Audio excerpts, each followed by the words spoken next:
Diabetes সমস্যা হয়েছে আপনাদের, আর পাশের বাড়ির লোক এসে আপনাদের বলে গেল যে মাটির তলার সবজি কিন্তু একদম খাবেন না। কিন্তু আপনারা তো চিন্তায় পড়ে গেলেন, সারাদিন তো আলু দিয়েই সব সবজি খাওয়া হচ্ছে। আর এটা সবচেয়ে ইজি, সহজলভ্য, ইকোনমিক্যালিও ভালো, কারণ দাম অতটা বেশি নয়। তো কি করা যাবে, তাহলে আমি কি খাবো? তো আমার আসল যেরকম ভাতও বন্ধ করতে বলছে, আবার মাটির তলার সবজিও বন্ধ হয়ে গেল, তাহলে আমি খাবোটা কি?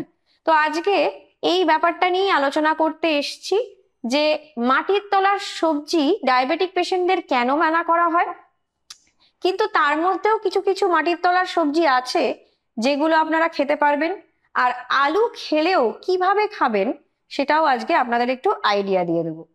তো আমি ডায়েটিশিয়ান শ্রেয়া চক্রবর্তী, আজকে এই বিষয়টা নিয়ে একটু আপনাদের আলোচনা করি। ফার্স্টেই বলবো যে মাটির তলার সবজি কেন মানা করা হচ্ছে, আর মার্কেটে সবাই বলছে যে মাটির তলার সবজি বন্ধ করে দেওয়া হোক। কারণটা হচ্ছে এই মাটির তলার সবজির মধ্যে প্রচুর পরিমাণে কার্বোহাইড্রেট থাকে বা স্টার্চে খুব ভরপুর। এটা তো যেরকম শরীরে এনার্জি প্রদান করে, কিন্তু ডায়াবেটিক পেশেন্টদের তো শরীরে ইনসুলিন কম হতে শুরু করে দিয়েছে। আর এই ইনসুলিনের কাজটা কি? এই ইনসুলিনের কাজ হচ্ছে যখনই স্টার্চি খাবার খাওয়া দাওয়া হয়েছে সেটাকে, যখন সেটা ভেঙে যাচ্ছে, মানে আগে যখন হজম প্রক্রিয়া শুরু হয় তখন তো ওই বড় খাবারটা ছোট ছোট খাবারে ভেঙে যাচ্ছে, তখন এই ইনসুলিনটা বেরোচ্ছে।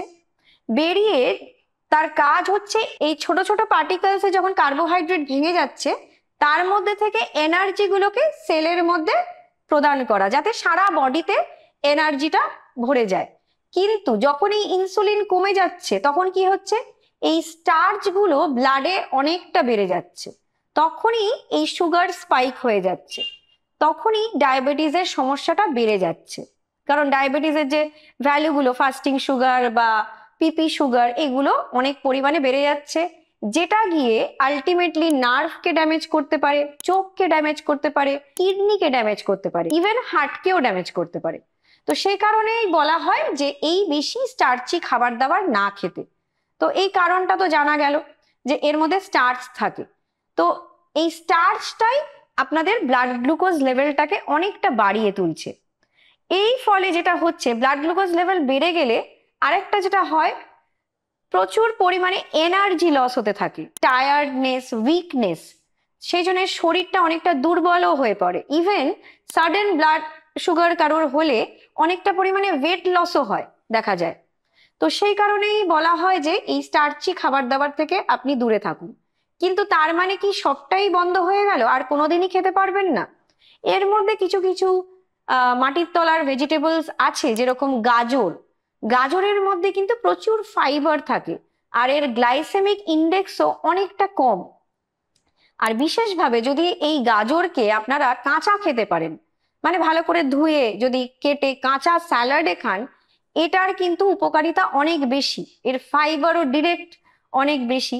আর এই ফাইবার যুক্ত যদি আপনারা মাটির তলার সবজি বেশি খান, সেটা কিন্তু আলটিমেটলি শরীরে গিয়ে হজম হতে দেরি হচ্ছে, যেটা আলটিমেটলি ব্লাড সুগার স্পাইকিংটা অনেকটা দেরি করে দিচ্ছে ডায়াবেটিক পেশেন্টদের। তো যার ফলে গাজরটাকে ডায়েটে রাখা যেতে পারে। হ্যাঁ, রান্না করেও যদি খেতে হয় তাহলে পরিমাণে কম খাবেন। হ্যাঁ, পোর্শন কন্ট্রোলটা কিন্তু সবসময় ডায়াবেটিক পেশেন্টদের মাথায় রাখতেই হবে, যাতে ওয়েট না বেশি হয়ে যায়। বেশি কার্বোহাইড্রেট যদি না খেয়ে ফেলেন তাহলেই পোর্শন কন্ট্রোল করতে পারলেই কিন্তু আপনাদের ডায়াবেটিসটাকে খুব সুন্দর আপনারা কন্ট্রোল করতে পারবেন। এরপরে বলবো বিট। বিটও একটা মাটির তলার সবজি, এটাকেও কিন্তু আপনারা ডায়েটে রাখতে পারেন। আর এরও যদি কাঁচা ফর্মে খাওয়া হয়, এটা কিন্তু গ্লাইসেমিক ইন্ডেক্স কম, এর মধ্যে অনেকটা জল থাকে, অনেকটা ফাইবার থাকে। কিন্তু খেতে গেলেও মাথায় রাখতে হবে প্রচুর পরিমাণে খাওয়া যাবে না, রেগুলার খাওয়া যাবে না। আপনারা সপ্তাহে একবার যদি গাজর খান, তারপরে আরেকদিন বিট খেলেন, কিন্তু রেগুলারিটিটা রাখবেন না, পোর্শন কন্ট্রোল করে খেতে পারেন। এরপরে যেটা প্রথমেই সবার যেটা চিন্তার কারণ হয়ে যায়, আলু, কচু, ওল, এইগুলো বন্ধ হয়ে যাওয়া। তো আমি আলুটাকে ধরে বলবো, আলু হচ্ছে প্রচন্ড পরিমাণে স্টার্চ থাকে, আর এর গ্লাইসেমিক ইন্ডেক্সও অনেক হাই। গ্লাইসেমিক ইন্ডেক্সটা হাই হওয়ার ফলে এটা ব্লাড সুগার লেভেলটাকে অনেক তাড়াতাড়ি বাড়িয়ে দিতে পারে, তো যার ফলে শরীরের ক্ষতি আলটিমেটলি। তো সেই জন্য আলু যদি খেতেই হয় এটাকে সেদ্ধ করে খান, রেগুলার খাবেন না, সপ্তাহে 2 সপ্তাহে একবার কি দুবার খান। তো এইভাবে যদি খেতে পারেন, খুব ভেজে খাবেন না, কারণ তার মধ্যে আবার ফ্যাট যুক্ত হচ্ছে যেটা আরো শরীরের ক্ষতিটাকে বাড়িয়ে দিতে পারে। তো মাঝে মধ্যে খান, বেশি পরিমাণে খাবেন না, অল্প বিস্তর খান, তাহলে সেক্ষেত্রে আপনারা অনেকটাই আপনাদের ব্লাড সুগারকে নিয়ন্ত্রণে রাখতে পারবেন, যেটা আলটিমেটলি আপনাদের কিন্তু হেলথের অনেক বেনিফিটস দেবে। এরপরেও আমি বলতে চাই যে বেশি কার্বোহাইড্রেটও কিন্তু খাওয়া উচিত নয় যে কোনো মানুষেরই, কারণ যদি আপনার মানে যতটা ক্ষমতা তার থেকে বেশি যদি আপনি কার্বোহাইড্রেট খান, সেটা কিন্তু শরীর ফ্যাট হিসেবে জমা করে।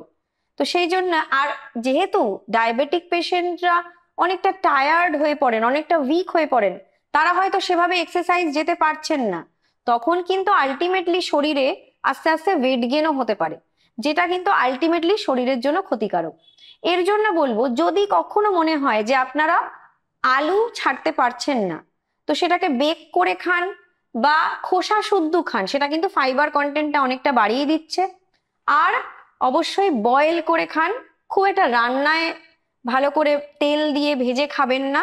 আর অবশ্যই যখন আলু খাচ্ছেন তাহলে সেই দিন আর হোয়াইট রাইসটা খাবেন না, কারণ দুটোর কিন্তু equally high in starch, high in glycemic index. তাহলে এই দুটো একসাথে খাবেন না, যেদিনকে আলু খাচ্ছেন সেদিনকে ভাত খাবেন না।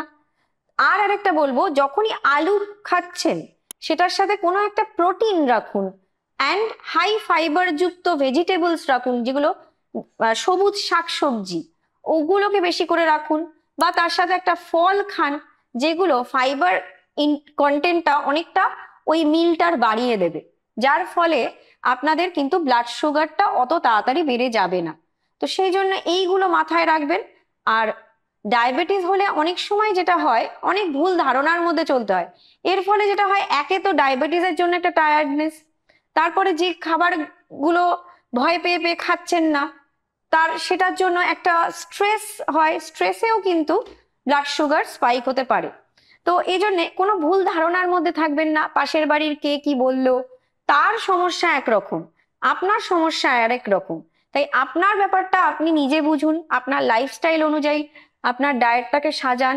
সেরকম হলে কোনো একজন ডায়েটিশিয়ানের কাছে পরামর্শ নিন, যাতে আপনার খাদ্য তালিকাটা সুন্দরভাবে সে সাজিয়ে দিতে পারে। তো এইভাবে চললে আশা করি ডায়াবেটিস থাকলেও আপনারা সুন্দর ব্লাড সুগার ম্যানেজমেন্ট করতে পারবেন আর একটা সুস্থ জীবন পাবেন। নমস্কার।